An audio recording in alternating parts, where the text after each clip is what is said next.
The Nature of Her Identity, a poem by Jude Rittenhouse. 1. No matter what she believed, she remembered being a cypress, roots tangled like fists around stones, growth mangled and guided by a deceased glacier's scree field. The slender shoot of her growing trunk, pushing, insistent, belligerent. She even recalled splitting a crack in blackness. Her body broke a boulder. Light's patient tongues stroked bruised shoulders. Maybe you believe in past lives, maybe not. Facts can't prove anything complex. We're all made of guesses. She knew whales, elephants, goats, maples were her first cousins. Knew we're all born to sing low or high notes through air's blue throat. She felt lungs and pulse respond to rain, waves, babies of every species, wet preparation.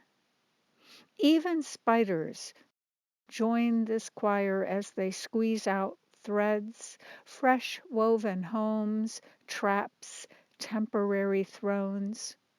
She forgot what ended her existence as a tree. Wind, lightning, time to learn another way of being braided into life, singular, wild.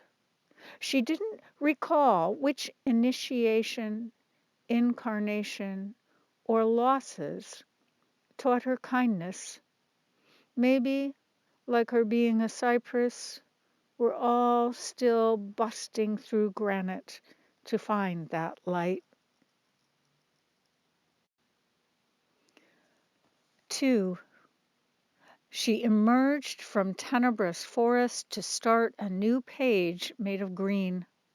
Not the color, the vibration jade emanates after that brass bowl of being stops ringing. What you think matters.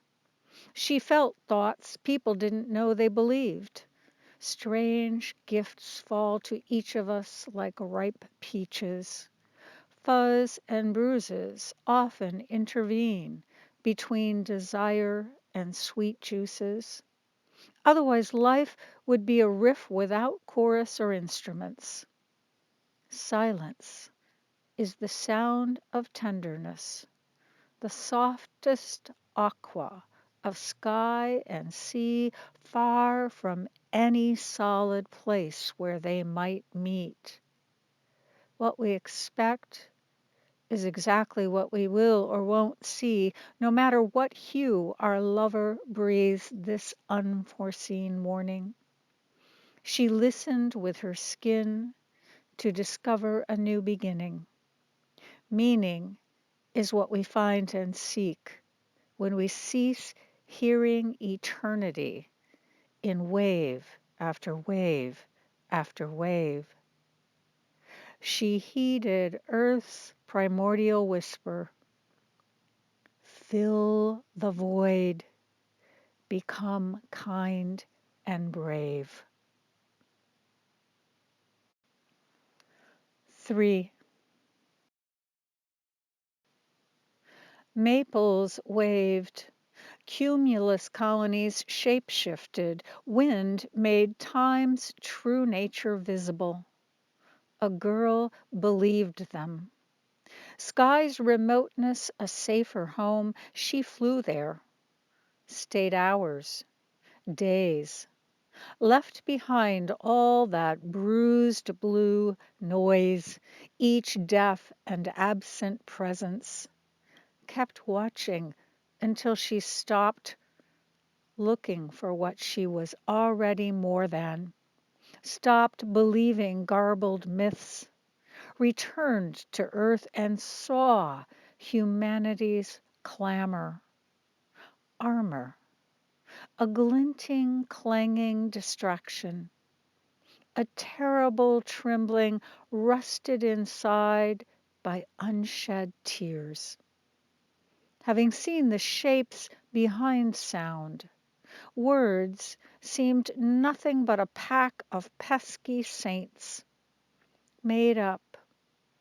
We each respond to icons in predictably unpredictable ways. You can think anything. She was a priestess, a witch. Her incantations helped trees breathe, helped men feel disavowed fevers, made a field where humans could become a sunrise chorale, ocean's clergy, wind's favorite memory.